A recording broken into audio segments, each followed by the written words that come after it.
ब्रह्मा का पिता है, कौन विष्णु की मां, शंकर का दादा कौन है, हमको दे बता। ये जानने के लिए कृपया सुनिए। जगत गुरु तत्वदर्शी संत रामपाल जी महाराज के अमृत वचन सर्व पवित्र धर्मों के पवित्र शास्त्रों के आधार पर। अभी तो आपको परमेश्वर कबीर साहब की वाणी से प्रमाणित किया और फिर परमेश्वर ने अपने से परिचित कराया था आदरणीय गरीबदास साहिब जी को। तो उस परमेश्वर की प्यारी आत्मा गरीबदास जी ने परमात्मा से प्राप्त ज्ञान को किस प्रकार सुनाया, देखिए क्या बताते हैं।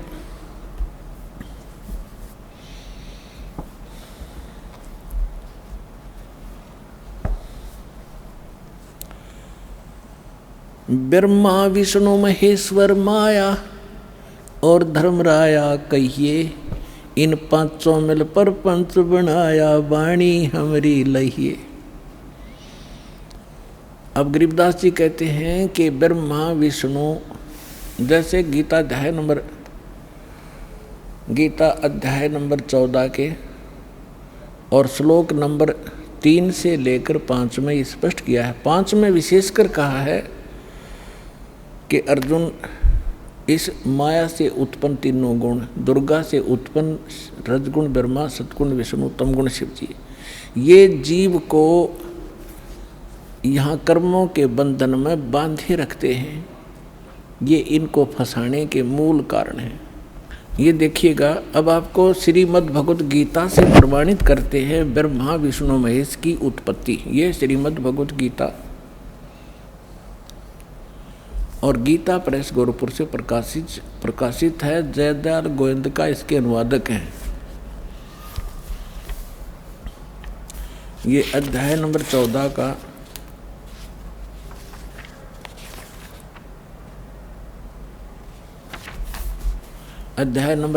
का श्लोक नंबर 3 से 5 सुनाएंगे आपको। ये 3 इसमें क्या कहा है कि अर्जुन मेरी ये महत ब्रह्म रूप मूल प्रकृति। अब आपको दास ने श्री मददेवी भागवत के 3रे स्कंद में विष्णु जी कहते हैं अपनी माता दुर्गा को कि तुम शुद्ध स्वरूपा हो, ये सारा संसार तुमसे उद्भासित हो रहा है। मैं ब्रह्मा और शंकर आपकी कृपा से विद्यमान है। हमारा आविर्भाव माने जन्म और तिरोभाव माने मृत्यु होता है, और आप ही पूर्ण प्रकृति हैं।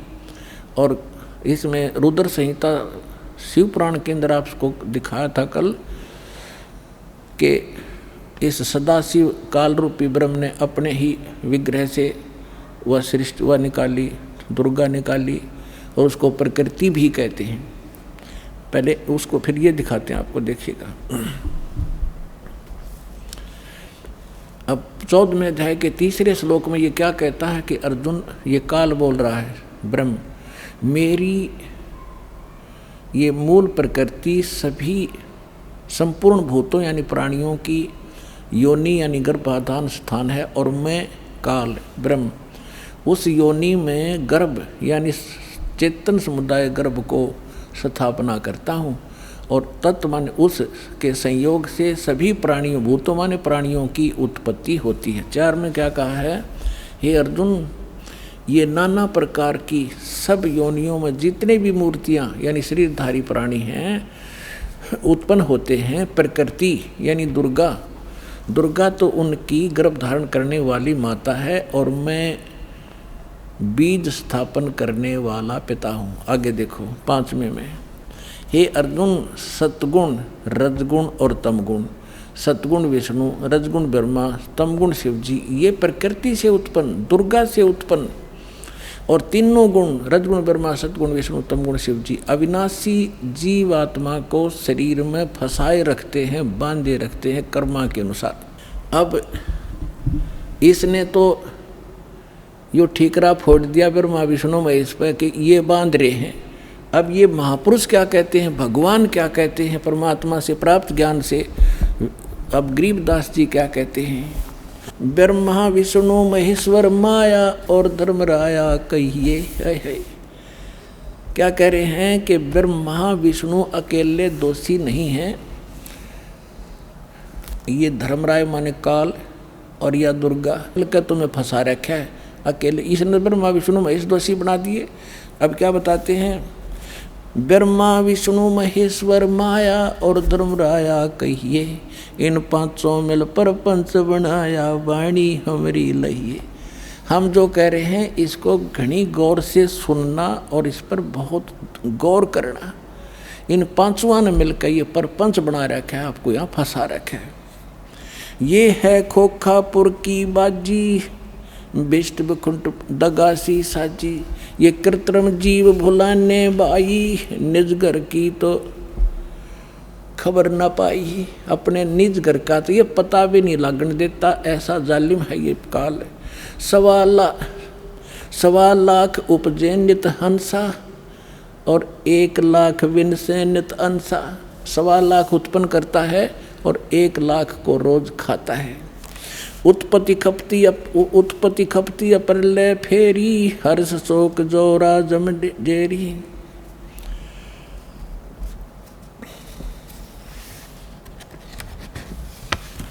अब क्या बताते हैं परमात्मा, माया आदि निरंजन भाई, अपने जाए आप खाई। अपने आत्माओं, आप जब इस ज्ञान से परिचित होगे आपकी आत्मा गदगद हो जाएगी।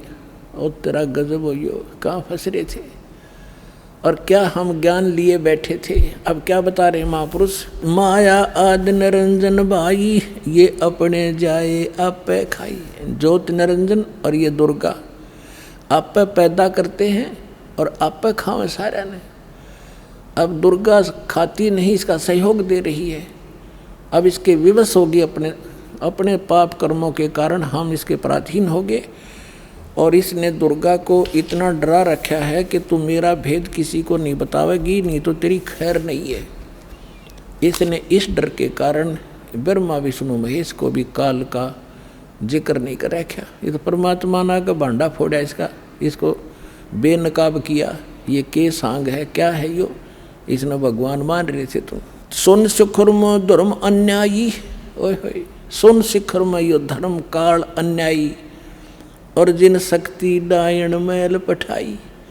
काल ने कहा था कि दुर्गा मेरा भेद किसी को मत देना, मैं आज से प्रतिज्ञा करता हूँ कि मैं अपने वास्तविक रूप में किसी के समक्ष नहीं आऊँगा और तू मेरा भेद नहीं देना और सारे ब्रह्मांड का तू संचालन करना। तब इसने कहा था कि एक तरफ तो मैं औरत इतने बड़े विभाग को कैसे संभालूंगी, आप क्यों ऐसा जुल्म कर रहे हो, आप मेरे साथ भी नहीं रह रहे हो। तब इसने कहा था कि मैं काम तो सारे मैं करूँगा, तुझे निमत बनाऊँगा, गुप्त रूप से मैं सब काम करूँगा, तू चिंता मत करना। तो क्या कहते हैं, सुन शिखर में धर्म अन्यायी, ये काल अन्यायी, जिन शक्ति डायण मैल पठाई। अब दुर्गा को कहते हैं इसने भी इसका सहयोग दे दिया, विवश होकर के इसको ये नीचे भेज दी। लाख गरा से नित उठ दूती, ये माया आद तकत की कूती। 1.25 लाख घड़ियाँ नित भांडे, अंसा उत्पत्ति पर ले डांडे। 1.25 लाख तो पैदा करते हैं डेली और 1 लाख को मार देते हैं। कहते हैं ये हंसा, ये सब जीवात्मा, प्यारी आत्मा भगवान की जन्म और मरण के इस दंड से दंडित कर रखे। 1.25 लाख घड़ियाँ नित भांडे, इस शरीर को भांडा बोला है, बर्तन बोला है, इसको चोला भी कहते हैं इसको। तो कहते हैं ये 1.25 लाख ये बर्तन, ये हंस शरीर बनाए जाते मानव के डेली और 1.25 लाख मारे जाते हैं। 1.25 लाख घड़ियाँ नित भांडे, हंसा उत्पत्ति पर ले डांडे। ये तीनों चेला बटपारी, सर्जे पुरुषा सर्जी नारी। ये खोखापुर में जीव भुलाने, स्वप्न विष्ट बैकुंठ बनाए। खोखापुर में जीव भुलाए, स्वप्न विष्ट बैकुंठ बनाए। ये है अरहट का कुआ लोई, या गढ़बंजा है सब कोई। कीड़ी कुंजर और अवतारा, हरहट डोर बंधे कई बारा। ये कोटिक करता फिरता देखा, हरहट डोर कहूँ सुन देखा। ये चतुर्भुजी भगवान कहावे, हर हट डोर बंदे सब आवे। अब यहाँ क्या बताना चाहा है आदरणीय गरीबदास साहिब जी ने परमात्मा से?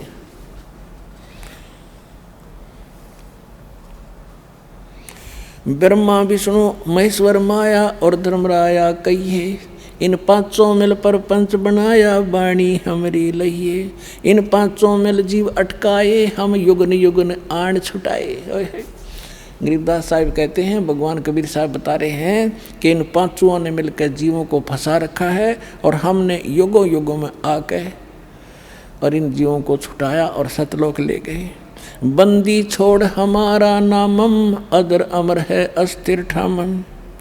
पीर पैगंबर कुतुब ओलिया, सुर नर मुनि जन ज्ञानी। ओए होए, पीर पैगंबर कुतुब ओलिया, सुर नर मुनि जन ज्ञानी। एत्या को तोरा ना पाया, जम के बंदे प्राणी। पुण्यात्माओं, जब दास ने परमात्मा की एक वाणी पढ़ी थी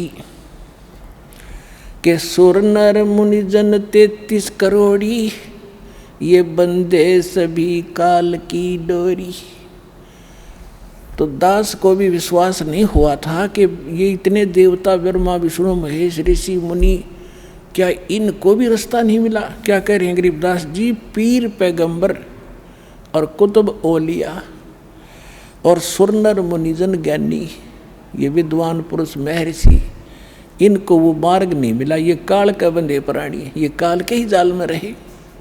अमर करूं सतलोक पठाऊं, ताते बंदी छोड़ कहाऊं। अब कबीर साहब कहते थे, मैं अमर करूं और तुम्हें यहाँ से काल के जाल से छुटवाऊं, इसलिए मैं बंदी छोड़ के लाता हूँ, यानी काल के बंधन से छुटवाने वाला।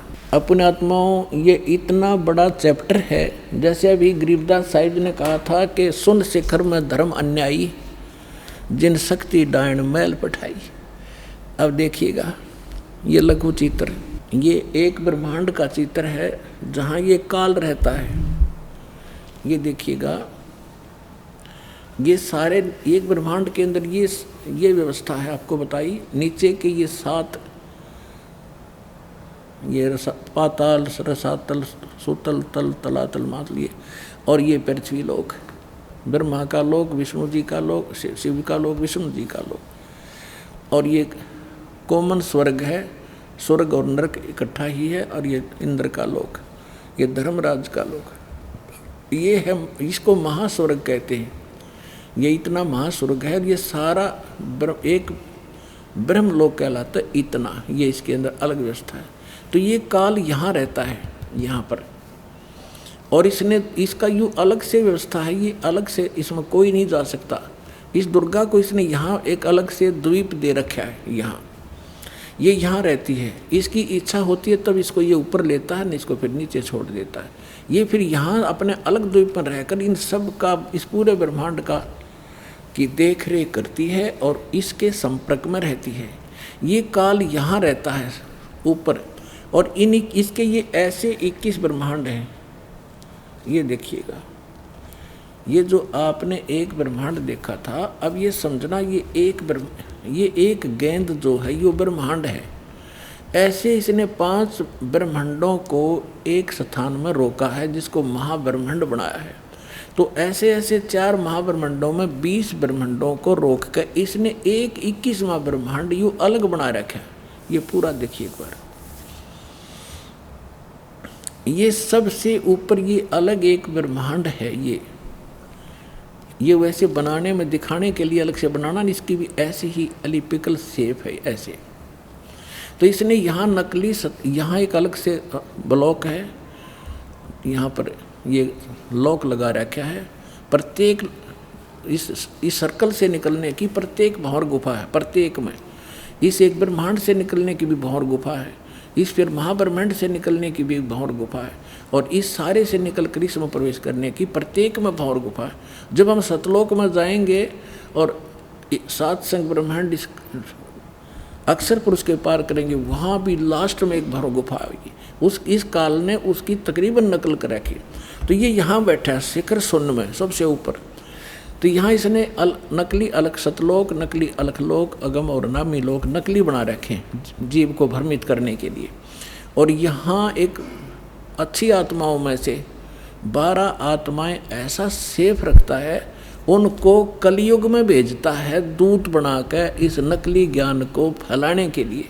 जैसे दास ने आज के सत्संग में सुनाया था सुबह कि जो पुण्यात्माएं भक्ति करके मर्यादा में रहकर चली जाएंगी वो तो गई सतलोक में, जो रह जाएंगी फिर काल उन अपना दुरुपयोग करेगा उन अच्छी आत्माओं के। पुण्य तो वो इस समय के होंगे, अच्छी भक्ति से युक्त चारित्र तो वो अब होंगे, और फिर सारी उम्र असंख्य जन्मों तक वो अपने कर्म फोड़ेंगे, उस पुण्य को ही खत्म करेंगे।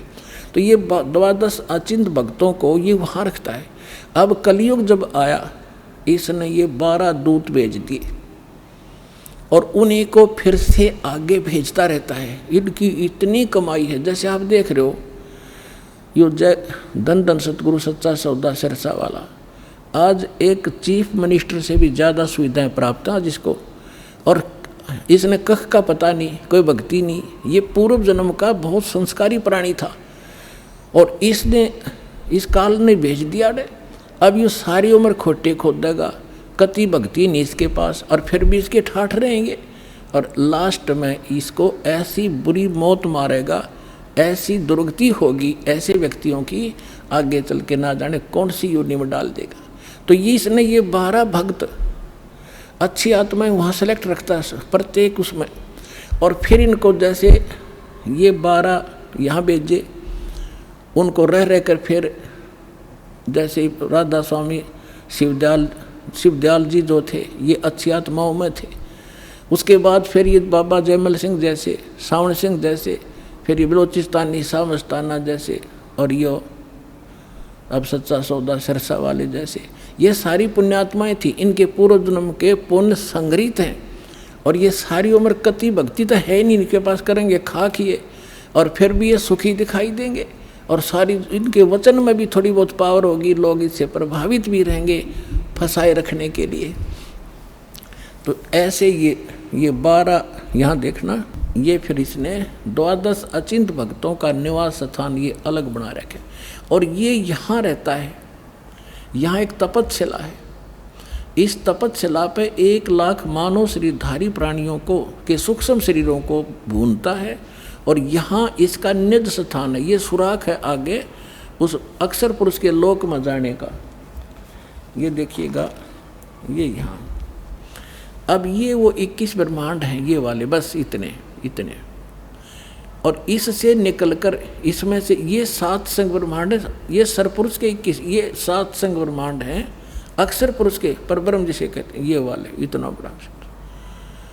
तो इसमें यहाँ ये 21वां ब्रह्मांड इसका, इसमें से आगे जाने का रास्ता है जो सतलोक को जाता है। अब ये बड़े वाला लेंगे हम,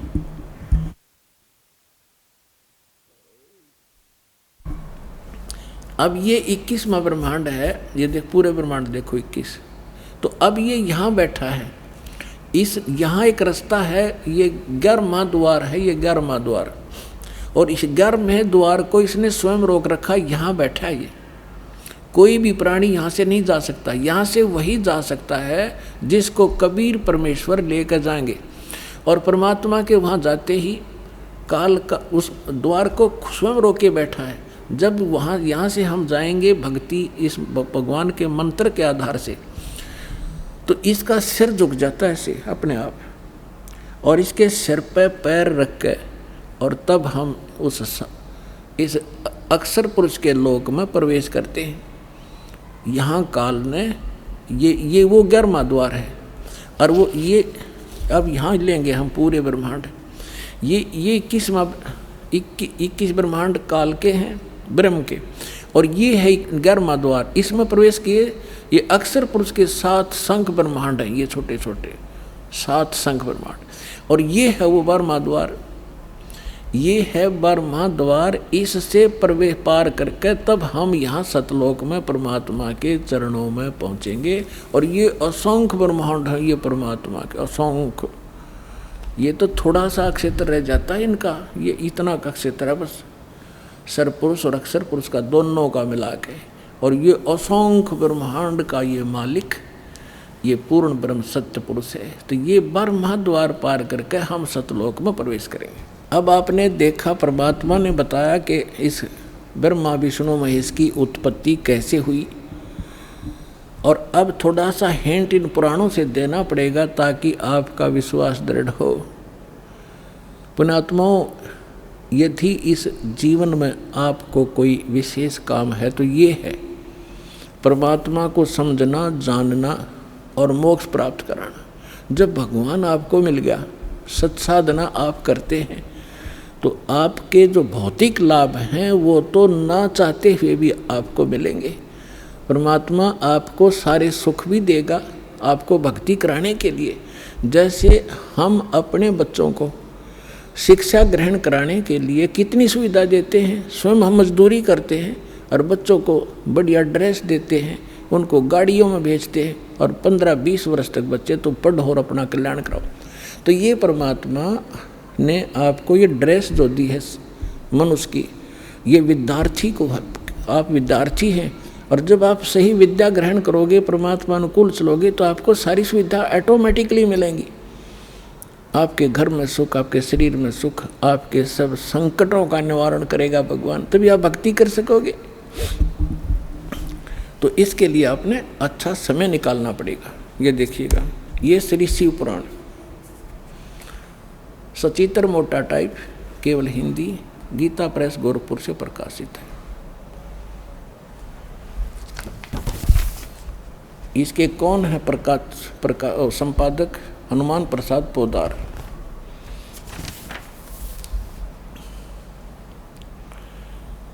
ये प्रकाशक मुद्रक हैं, गीता प्रेस गोरखपुर, गोविंद मोहन कार्यालय, कोलकाता का संस्थान। अब यहाँ देखिएगा, ये 98-99 पृष्ठ पर हम पढ़ेंगे रुद्र संहिता, संक्षिप्त शिव पुराण, और ये 98 पे यहाँ नीचे से 5वां अध्याय है। अपने पुत्र नारद की यह बात सुनकर लोक पितामह ब्रह्मा वहाँ इस प्रकार बोले। अब 99 पर आ गए हम।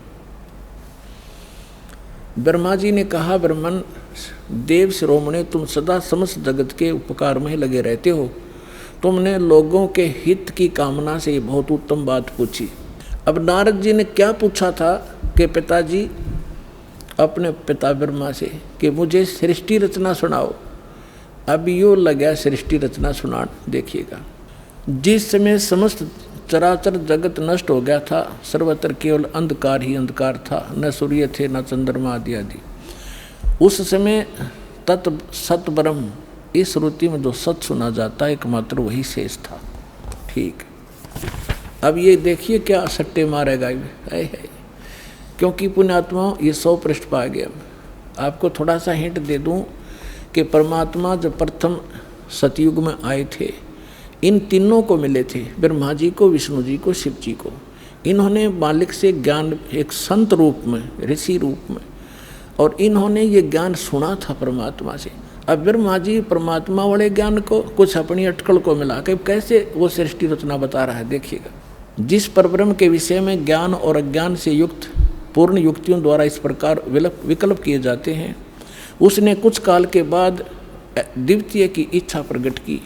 उसके भीतर एक से अनेक होने के संकल्प उदित हुआ।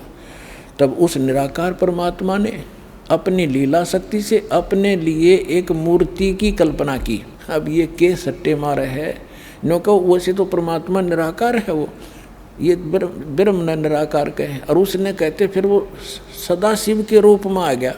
वो सदाशिव कौन है देखिए उनका। अब ये कहते हैं जो मूर्ति रहित परम ब्रह्म है, उसकी मूर्ति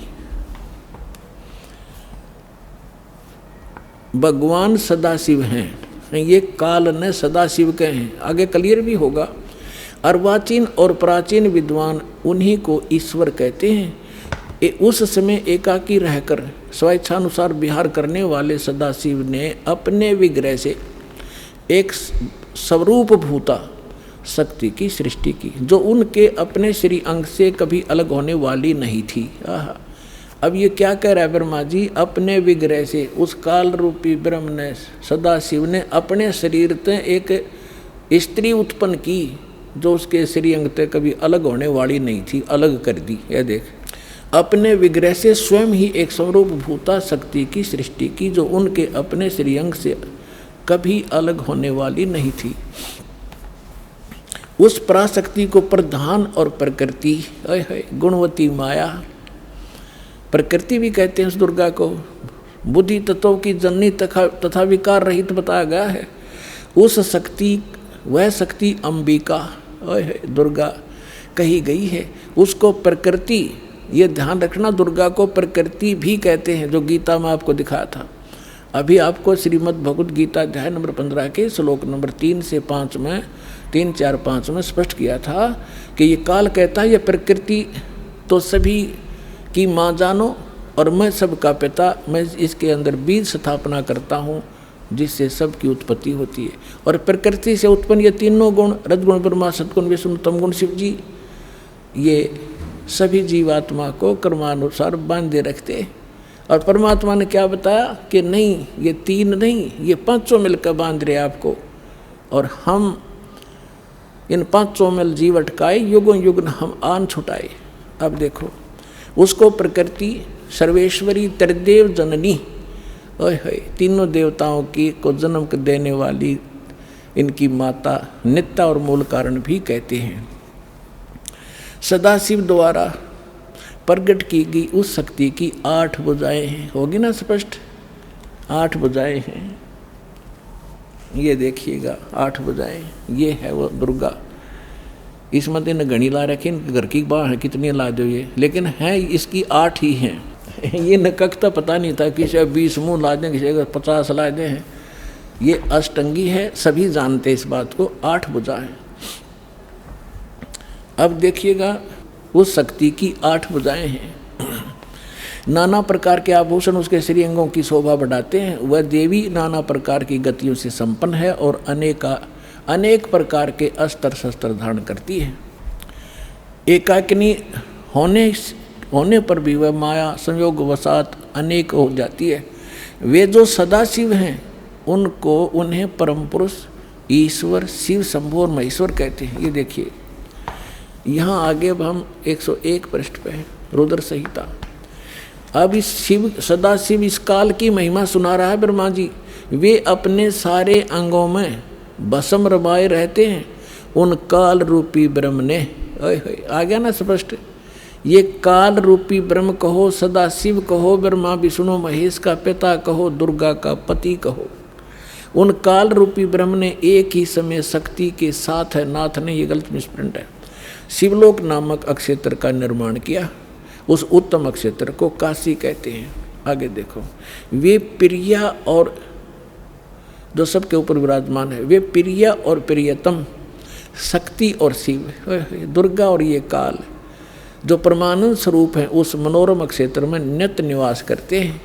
काशीपुरी परमानंद रूपणी है। मुने, शिव और शिवा ने, यानी काल और दुर्गा ने प्रलय काल में भी उस क्षेत्र को अपने सानिध्य से मुक्त नहीं किया।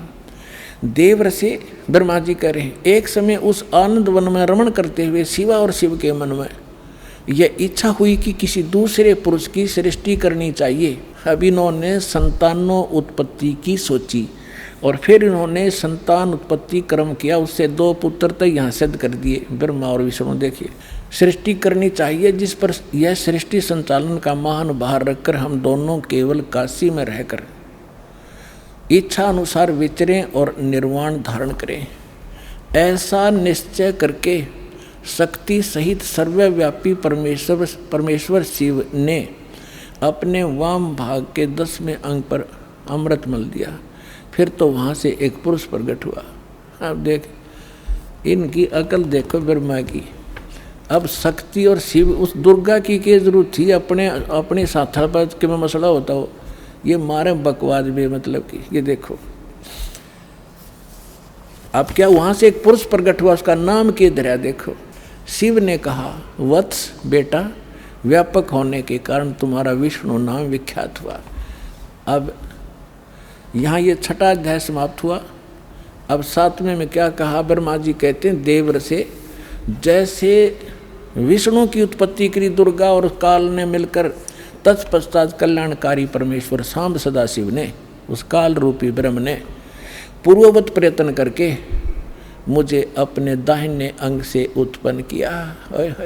अब पुण्यात्मा, अब यहाँ ब्रह्मा और विष्णु की तो उत्पत्ति बता दी, यहाँ विचलित हो गया ये शिव पुराण का अनुवाद करता, इसने यहाँ गोल मोड़ कर दिया। लेकिन कहते हैं चोर चुरावे तोमड़ी और गाड्डे पानी में, वो गाड्डे हुआ ऊपर आओ, सच्चाई छनी ना। कहाँ तक छुपाएंगे? अब दिखाता हूँ आपको, कल भी दिखाया था, आज फिर दिखाऊंगा।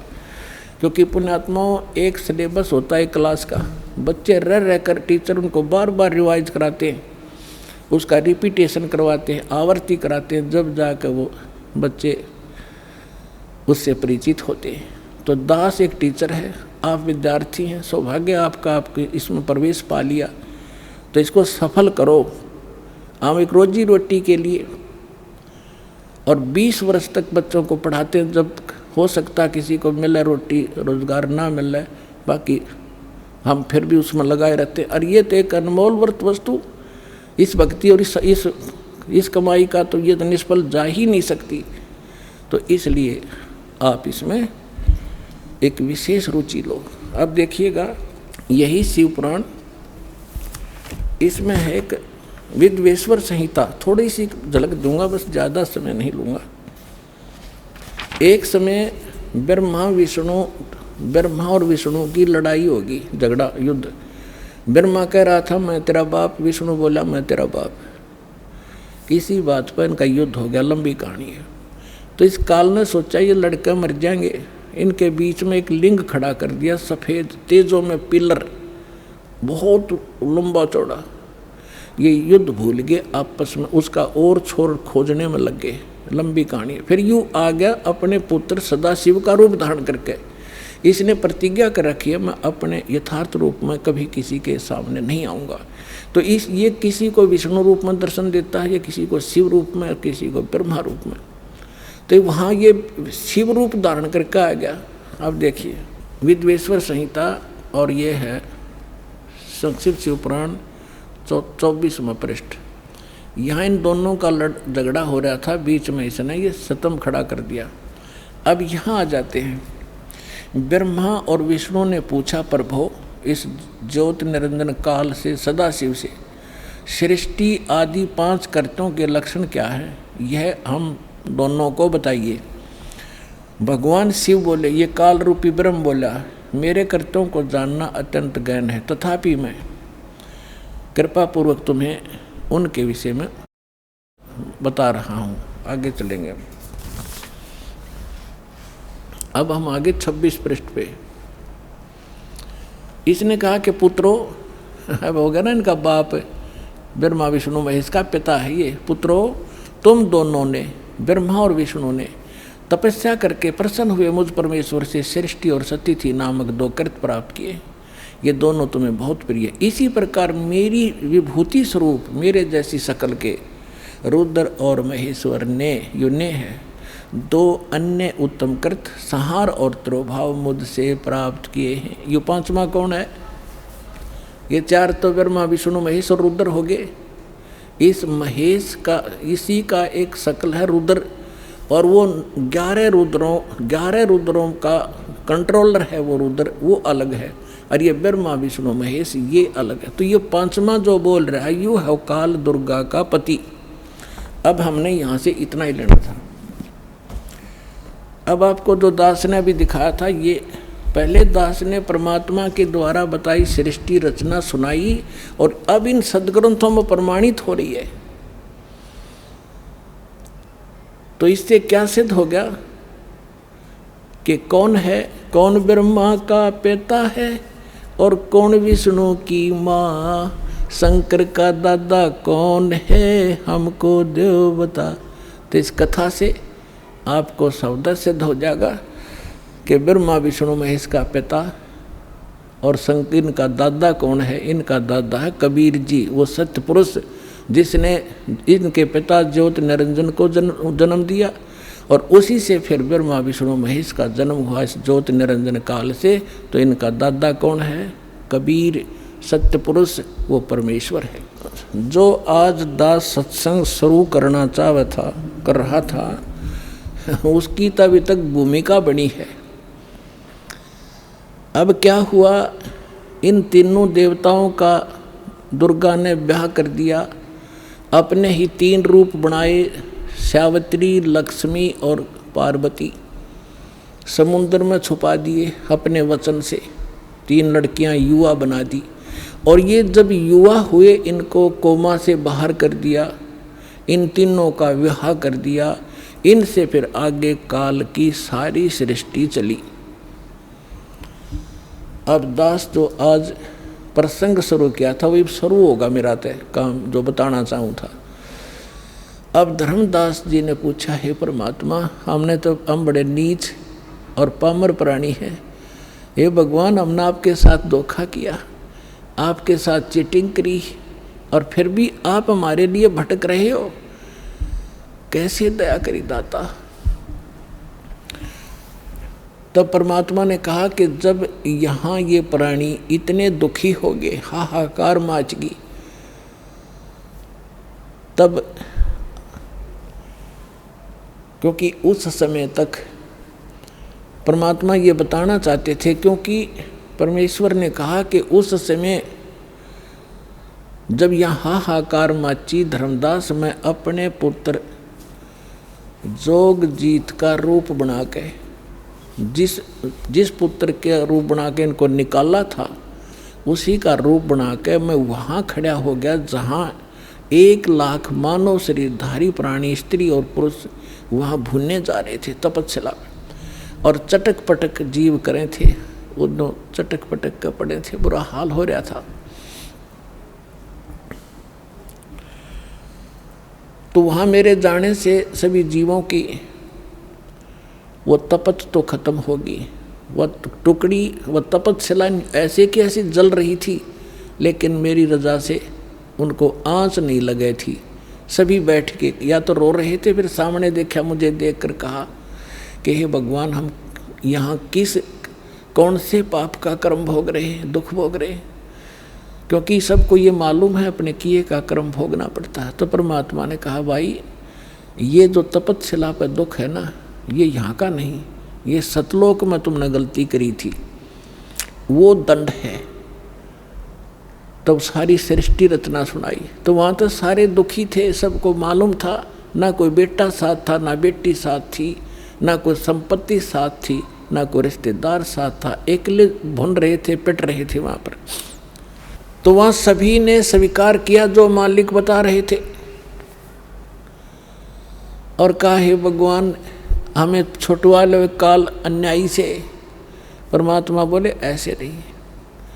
अब यहाँ परमात्मा ने कहा कि जोर करूँ तो मेरा वचन नसाई, जब तुम जाए धरो जग नर देहा, तब तुम करना मम सत सबद स्नेहा।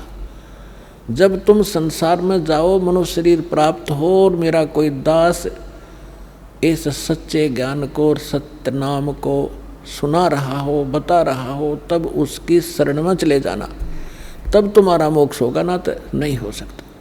तब उन्होंने कहा कि हे परमात्मा, अब का जन्म मनुष्य का हो गया, पूर्ण संत खोजेंगे और आपकी शरण, आपकी भक्ति करा करेंगे, और पूजा हम करेंगे नहीं। यहाँ तो ये फिर तीनों गुण इनको परमित कर देते, इनको ज्ञान नहीं, कहाँ थे, कौन जन्मे थे, ऐसा जुल्म कर रखा हमारे साथ। तो फिर क्या हुआ, परमात्मा ने कहा कि वहाँ वो ऋषि में, ऋषि भी वहीं भुन रहे थे, भुनने जा रहे थे, जो यहाँ मंडलेश्वर पाक रहे थे।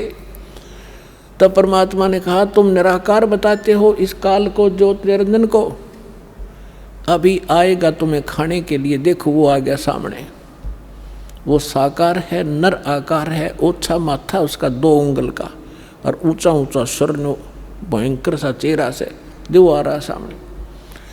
परमात्मा बोला, अब तुम जाओ यहाँ से। परमात्मा ने उन सभी को वहाँ से उड़ा दिया। वो आगे अपने कर्माधार से, जहाँ पर किसी ने पशु बनना था, पक्षी बनना था, धर्मराज से लेखा करो आगे चले गए। अब जब उस काल ने देखा सामने भगवान खड़े, जोगजीत खड़ा है, जिसने मुझे निकाला था वहाँ से, इतना तो वो जान गया कि कोई परमात्मा का संदेश लेकर आया है। ये थोड़ा सा उसको डर भी था, कहीं यहाँ से भी निकालने ना आ गया वो मैंने ये गलती, मैं ये इनको दुखी कर रहा हूँ। फिर भी उसने हिम्मत करके पूछा कि जोगजीत तू यहाँ क्यों आया? परमात्मा का कोई वचन है तो मुझे बता, आदेश दे, और आज तुझे मैं ठीक करूँगा। तूने वहाँ से मुझे मार कर निकाला था और आज तू मेरे लोक में कैसे आ गया? तब परमेश्वर के रूप में, जोगजीत रूप में खड़े परमात्मा ने कहा कि परमात्मा का आदेश लेकर मैं आया हूँ और आपने सभी प्राणियों का कैसी दुर्गति कर रखी है, बुरा हाल कर रखा है। कोई गधा बना दिया, कोई कुत्ता बना दिया, किसी की टांग कट गई, किसी को कैंसर हो गई, किसी का बेटा मर गया, किसी की बेटी विधवा, ऐसा जुल्म। तो ये क्या कहता है कि मैं तो सत का राज करता हूँ, जो जैसा कर्म करता अपना भोग रहा है, मैं क्या करूँ? और इसने अपना एजेंट छोड़ रखा मन आत्मा के साथ, ये सारे उल्टे काम करावे और आत्मा के सिर दर्द दे कि यूँ इसने कराया। तो परमात्मा ने कहा कि जो निरंजन, अब मैं किस लिए आया हूँ ये और बता दूँ? हाँ बता दे। मैं नीचे जाऊँगा और तेरी पोल पाड़ूंगा और बताऊँगा ये भगवान नहीं है, ये काल है, ये तुम्हारा दुश्मन है, तुम्हें अपने आहार के लिए रोके हुए है, तुमसे ही बच्चे पैदा करवाता है, ये खुद खाता है। जैसे कसाई बकरे पाला करता है, नर और मादा बकरे छोड़ देता है, वो उत्पत्ति करते हैं अपनी ममता में और विषय वासनावश होकर, और खाता कसाई है। तो ऐसा है, ये जाकर बताऊंगा। अपने आत्माओं, इस बात ने सुनकर भयंकर हो गया काल। और परमात्मा कहते, धर्मदास मेरे ऊपर ऐसे टूट के पड़ा जैसे अब मार देगा मैंने। और पुण्यात्मा, यहाँ परमात्मा हमें सतर्क करते, हमें याद दिलाना चाहते, कभी भी कोई आपत्ति आवे, आपको जो मंत्र प्राप्त हो, प्रथम हो प्रथम और द्वितीय हो द्वितीय और तीनों मिल रहे हो तो सार नाम का सिमरण करें। ऐसी किसी प्रकार की आपदा हो, एक बार जरूर सिमरण याद कर लेना। तो कहा कि मैंने सतनाम का सुमरण शुरू किया सांस उश्वास से।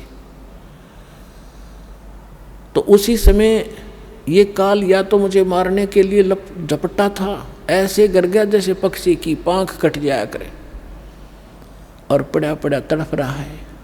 ऐसा डर गया कि वहाँ से भाग के पाताल में गिर गया। तो इसको पाताल से लिया निकाल के मैं और कहा चल ऊपर। तब ये घबरा गया, घना मेरे पैर पकड़ लिए और कहा कोई बात नहीं, आप बेशक नीचे चले जाना, लेकिन एक अर्ज है मेरी, 3 युगों में जीव कम ले जाना और चौथे युग में कितने जीव ले जाना। तो परमात्मा ने कहा ठीक है। और दूसरा ये कहा कि मेरा ज्ञान जो माने वो हमारा, आपके ज्ञान को जो माने वो आपका, बलपूर्वक ना ले जाना। तो परमात्मा ने कहा ठीक है तथास्तु। जब सारे वचन भरवा लिए फिर बदल गया गिरगिट की तरह, कहने लगा कि बेशक चले जाना जोग जी, चौथे युग में इन जीवों को इतना कंडम कर दूंगा, ये भक्ति योग नहीं रहेंगे, इनको सब उल्टी साधना पर लगा दूंगा, देवी देवता पत्थर पहाड़ों की पूजा में इनको व्यस्त कर दूंगा। और जब तुम जाओगे तुम्हारी कोई नहीं सुनेगा। परमात्मा बोले आप अपना काम करियो और हम अपना करेंगे। तब क्या कहा था परमेश्वर ने कि चौथा युग जब कलयुग आई तब हम अपना अंश पठाई, काल बंद छूटे नर लोई, सकल सृष्टि परवानिक होई, घर घर देखो बोध विचारा, सतनाम सब ठोर उचारा, 5505 तब ये वचन मेरा होगा साचा, कलयुग बीत जावे जब एता, सभी प्राणी परम पुरुष पद चेता।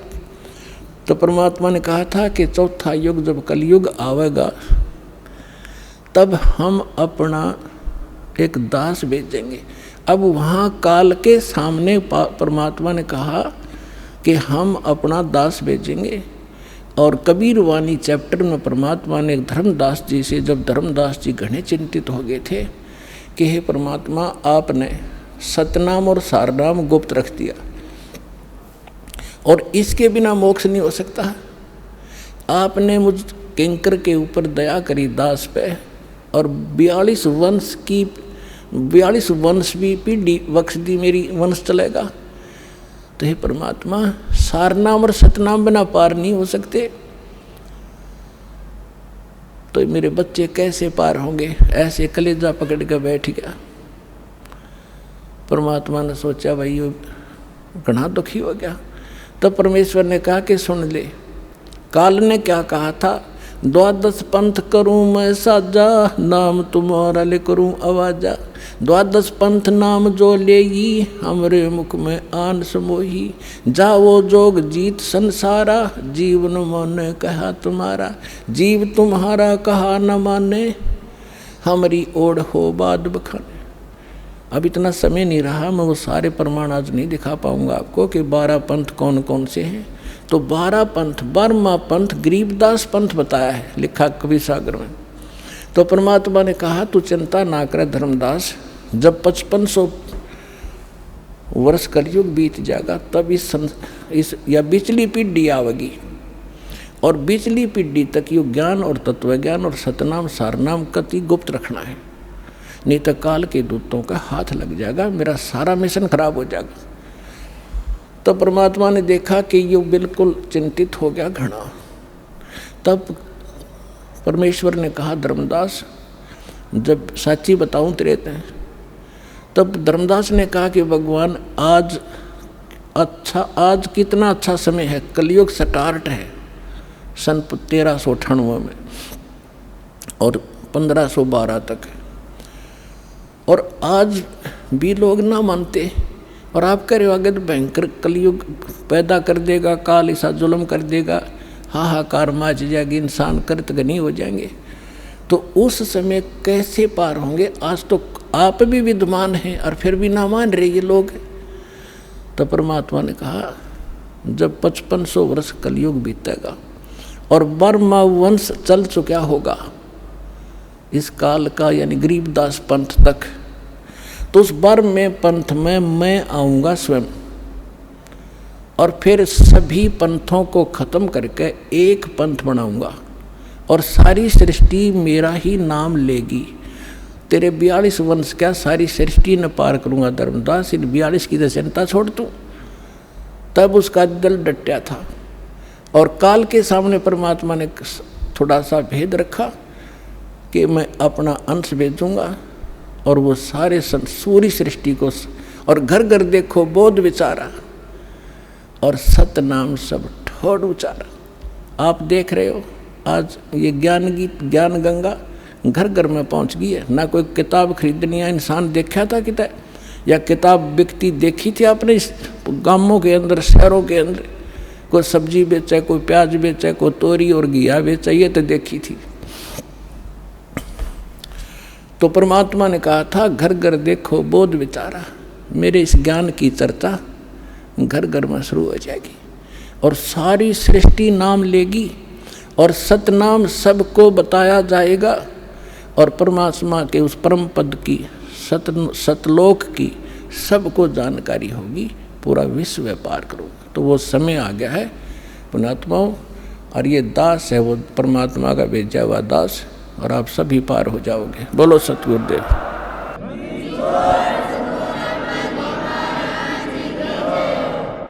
आइए अब हम उन श्रद्धालुओं के अनुभव जानते हैं जो जगत गुरु तत्वदर्शी संत रामपाल जी महाराज जी से दीक्षा प्राप्त कर चुके हैं तथा उनके द्वारा बताए गए भक्ति मार्ग पर चल रहे हैं। नमस्कार सर। नमस्कार सर। सर क्या नाम है आपका? निखिल दास। निखिल जी आप कहाँ से हैं? हरियाणा के जिला यमुनानगर से। निखिल जी संत रामपाल जी महाराज से कब जुड़े आप? 2013 में। निखिल जी संत रामपाल जी महाराज से जुड़ने से पहले क्या आप कोई भक्ति साधना भी करते थे? जी सर करते थे। हम सभी देवी देवताओं की भक्ति करते थे, जैसे कि परंपरा हमारी हिंदू धर्म की है, उसमें शिव जी के कावड़ भी लाया दास, 2 कावड़ लाया है, और नवरात्रों के व्रत भी रखते थे माता के 9, और जागरण भी करते थे। मेरे पापा जी की जागरण पार्टी थी, उसमें जागरण में जाते थे, वहाँ पर भजन कीर्तन गाते थे और जो भी सेवा मिलती थी वहाँ पर हम बखूबी तरीके से करते थे। तो फिर आप संत रामपाल जी महाराज की शरण में कैसे आए?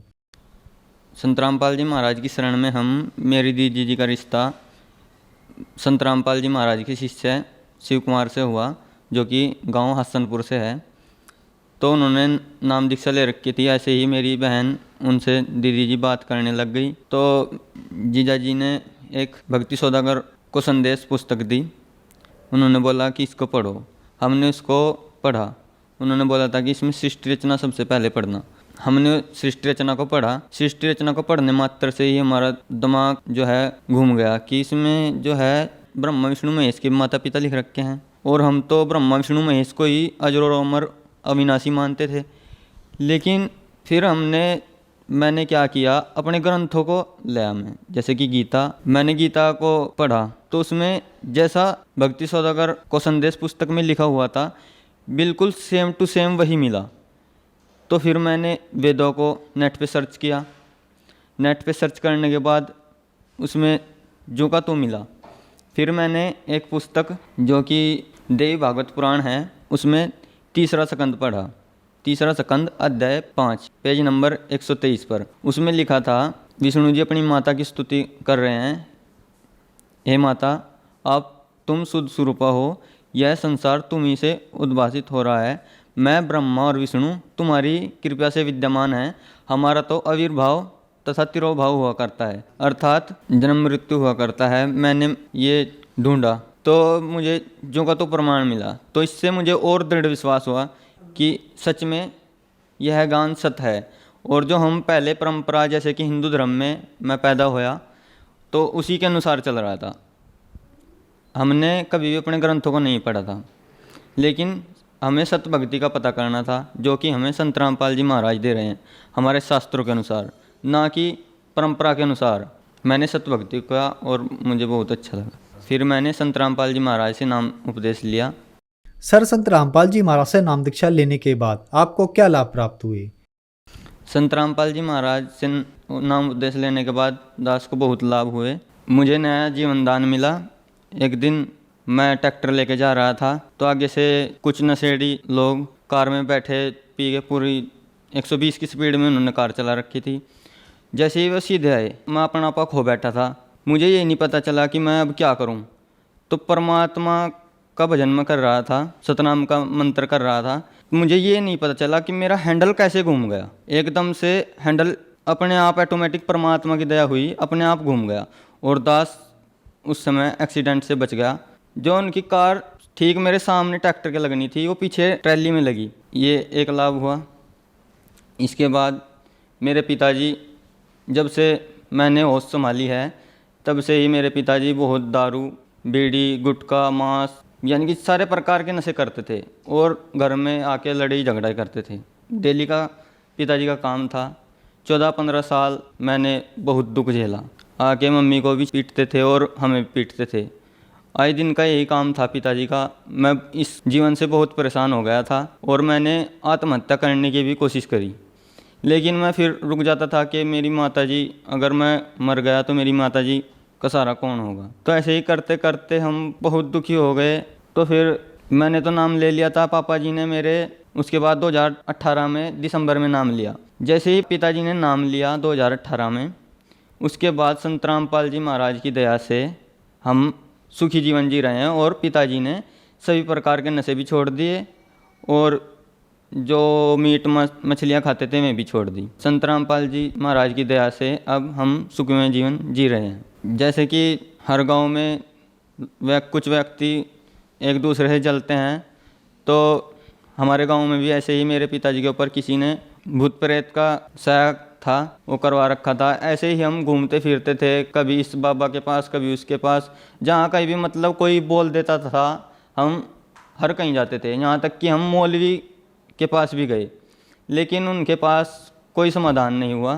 केवल थोड़े समय के लिए वो रहता था, फिर बाद में हफ्ते बाद फिर वैसे ही मेरे पिताजी कार्य करने लग जाते थे।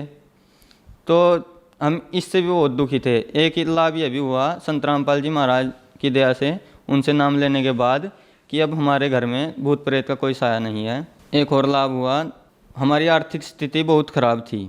हम जो खेती बाड़ी करते थे उसमें हमें कोई लाभ नहीं होता था, हमेशा घाटा ही होता था। जैसे हम खेत में खेती बोते तो फसल तो बहुत अच्छी चमकती थी, लेकिन बाद में सारी बेकार हो जाती थी। उसमें हमें कई बार लाख का 50,000 का ऐसे घाटा खाते थे। इससे हमारी आर्थिक स्थिति बहुत ख़राब होती जा रही थी, कर्ज बढ़ता जा रहा था।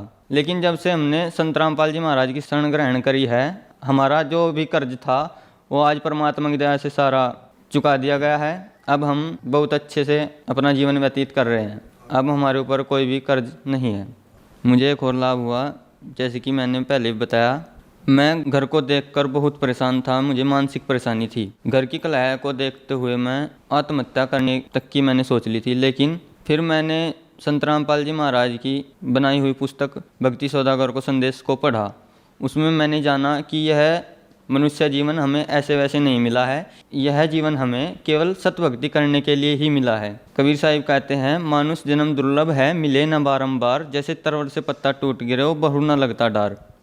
मनुष्य जन्म पाकर जो नहीं रटे हरि नाम, जैसे कुआं जल बिना बनवाया किस काम। तो यह वाक्य मेरे दिल को छू गए। मैं इस ज्ञान से बहुत प्रभावित हुआ और मुझे बहुत अच्छा ज्ञान लगा। ये मुझे अपने जीवन के बारे में पता चला कि मैं कहाँ से आया हूँ और मुझे कहाँ जाना है। मैंने संत रामपाल जी महाराज की पुस्तक पढ़ के उनसे नाम उपदेश लिया और अपने जीवन को सुसाइड होने से बचाया, और अब मैं सुखमय जीवन जी रहा हूँ परमात्मा की दया से, संत रामपाल जी महाराज की दया से।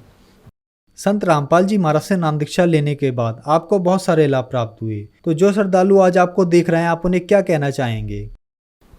दास तो पूरे वर्ल्ड से प्रार्थना करना चाहता है कि जैसे मेरे ऊपर पहाड़ टूटे थे, जैसे कि मैं दुखी था अपने घर के कलेश से या अपनी मानसिक परेशानी से, ऐसे ही आप भी मेरी तरह लाभ प्राप्त कर सकते हैं। यदि आप मेरी तरह जीवन जी रहे हैं तो मेरी तो आप सभी से हाथ जोड़कर प्रार्थना है, आप भी संत रामपाल जी महाराज से नाम उपदेश लें और एक बार अवश्य जमा कर देखें कि संत रामपाल जी महाराज में ऐसी क्या शक्ति है और वो क्या ज्ञान देते हैं, जिससे कि एक व्यक्ति, सुसाइड करने वाला व्यक्ति, अपनी ज़िंदगी में इतना चेंज हो गया कि वो आज सुखमय जीवन जी रहा है। तो आप भी एक बार संत रामपाल जी महाराज की शरण ग्रहण करें और अपना कल्याण करें। संत रामपाल जी महाराज की शरण में कैसे आया जा सकता है? संत रामपाल जी महाराज की शरण में साधना चैनल पर सत्संग चलता है, उसके नीचे पीली पट्टी चलती है, उसमें कुछ नंबर दिए जाते हैं, उन पर कांटेक्ट करके आप नाम उपदेश ले सकते हैं। प्रत्येक ज़िले में परमात्मा की दया से नामदान सेंटर खोले गए हैं। आप वहाँ का नामदान सेंटर का पता पूछकर वहाँ से नाम उपदेश ले सकते हैं। धन्यवाद सर। सच्चाई।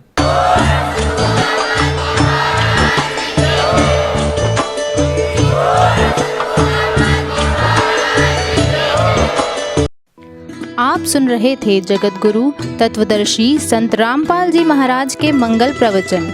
अधिक जानकारी के लिए संपर्क करें।